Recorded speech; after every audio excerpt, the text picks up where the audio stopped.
Yo, what is up guys? So as you know, I've owned the Gallant for a while now, but I have done none of the modifications that are on it at the moment. And I know for sure that it is making more than stock power, but there's no boost gauge installed into the car. And I'm really curious to know how much boost I'm making. So today we're going to be installing a Turbo Smart boost gauge into the VR4. Real quickly, why a boost gauge? So a boost gauge doesn't necessarily make the car more thrilling or exciting to drive, but it is a really good baseline to start at. It gives you an idea of how much boost you're making and therefore potentially power. It's also a really good diagnostic tool, if you start getting vacuum leaks or if you start getting faultier turbos, the boost gauge can help in diagnosing those issues. So if you're going beyond stock boost, a boost gauge is generally something you'd want in your car, and to be honest, I'm surprised this didn't already come with one. So let's get to it. So we've got the boost gauge, a hood for the boost gauge, T-piece, some mounting hardware, instructions, and also a silicone hose. This engine gets so damn hot because of how cramped it is and the fact that it's 6 cylinders. The Integras does not get anywhere near as warm inside the bay, but what that means is we're gonna have to wait longer for this to cool down.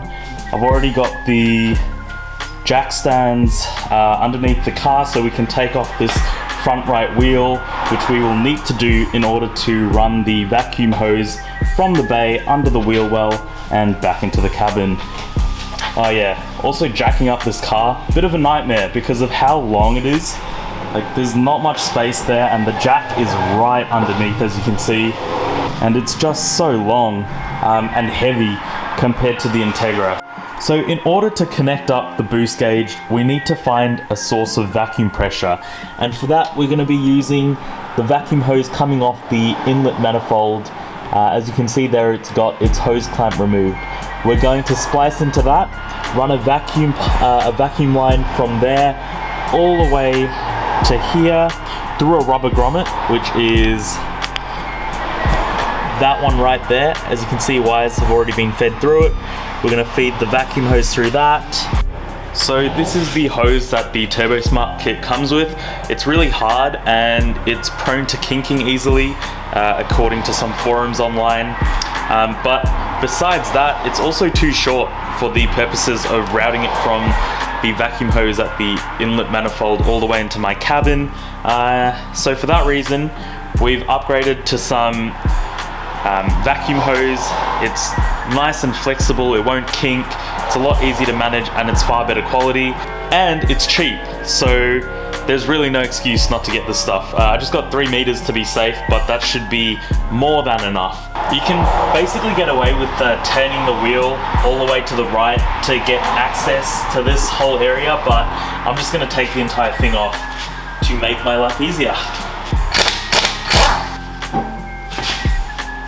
Move this splash guard out of the way so that we can see what wires run in and out of the grommet and into the cabin.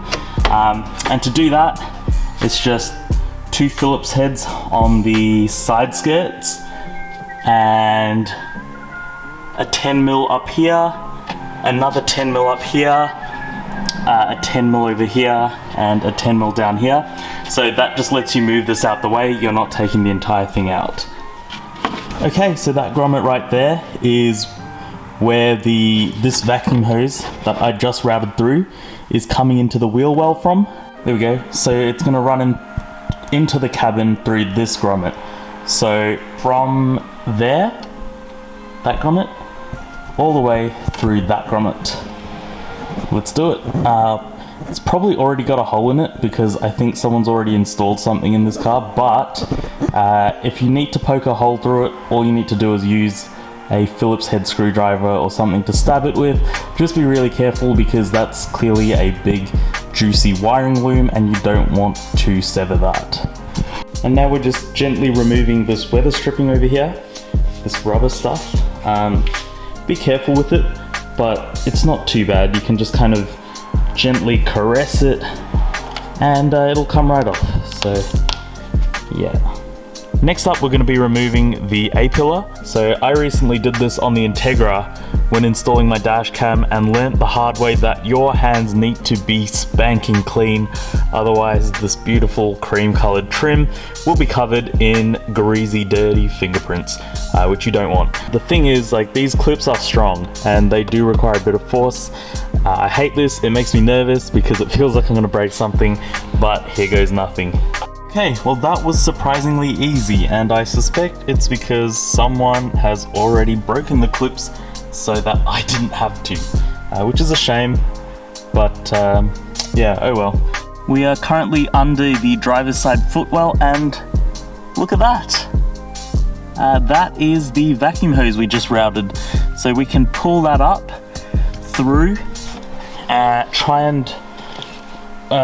and finesse it through here, up through here, so that it comes out over here, and we can mount the boost gauge there. Okay, I seem to have done it, but to be honest, I'm not confident that it is not pinching right where the A-pillar meets the dashboard there. So I'll leave it for now and we'll get the rest of it set up. And if it's pinching, we can just easily take this off again and find another route. Okay, so we've got a vacuum hose that enters the cabin. Now we need it to connect to something. This T-piece is gonna go right here, and we wanna make sure that the external port, so this one, is facing towards the boost gauge, which is gonna be right around there. So make sure it's facing the boost gauge. I'm not too sure about the mechanics behind it, but it is stressed in all the instructions for this. Okay, the T-piece is in. I did tighten it pretty tight with some hose clamps, and yeah, I wish I had smaller hose clamps, but that was the smallest size those guys had at Repco today. Alright, we just got back from Bunnings, bought some red and black cable, which are actually, seem to be higher gauge than these wires, but that's fine. And I bought my third solder because I lost the other two, so hopefully this one does not share the same fate. We've got some solder, wire strippers, electrical tape, and a terminator for the ground, which I won't be putting in just yet because I will cut the cables to size once we're in the car. So let's go ahead and extend these wires out so that they can reach the fuse box, where we'll connect it to a fuse tap, which you'll see in a bit. Also, how freaking cool is that? It's a little cup warmer. My girlfriend was disgusted by the fact that I often have to microwave my drinks multiple times because of how long I take, and she got me that.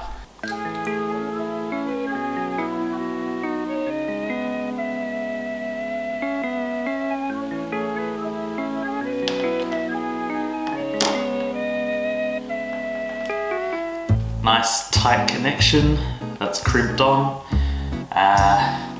Now let's go set it up inside the cabin, and then we can decide how long the ground wire needs to be, and where I'm going to ground it out. And then we can install the terminator on it.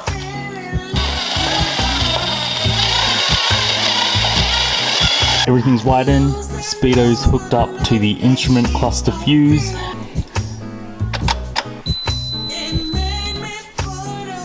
Oh boy, look at that!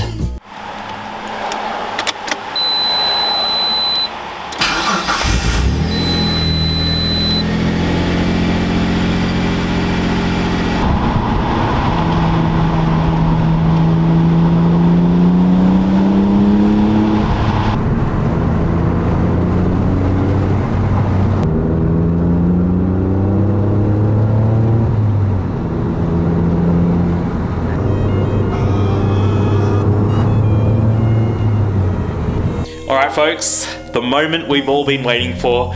I know I was really curious, and I know you guys are too. The figure is 12 PSI across all gears. Now this isn't a figure that surprises me at all. Commonly these cars run up to around 12-14 PSI on stock internals and stock turbos. That seems to be that sweet spot, and this is all according to the research I've done on forums. So to put that into perspective, at stock boost, these make around 6 psi. Again, not an official figure, but it seems to be the consensus. So it's turned up quite a bit, and I'm not surprised at all. This car felt fast, it felt torquey and I just kind of figured it wouldn't feel like this from the factory. So yeah, I'm not shocked that this has been turned up all the way. It feels great, it drives amazing, and it's at that level where to get more power out of this, I will need to start putting some serious money into turbos and engine work. All in all, great success, and a great way to start working on the Galant. The Integra has a wealth of information regarding the car and how to work on it. There are plenty of parts, they're easy to get, and they're cheap. The Galant is none of those, and that's why I've been kind of intimidated to start working on it. So this is a good way of dipping my toes into the water and starting to get familiar with the thing. So I'm glad I did. I'm glad I've been able to drive it a lot more in the past few weeks, and I'll release a few more videos about it. I hope you enjoyed it. I hope you learned something. Remember to like, comment, and subscribe if you haven't already. I really appreciate the support, and it means a lot to me. Thanks guys, catch you on the next one.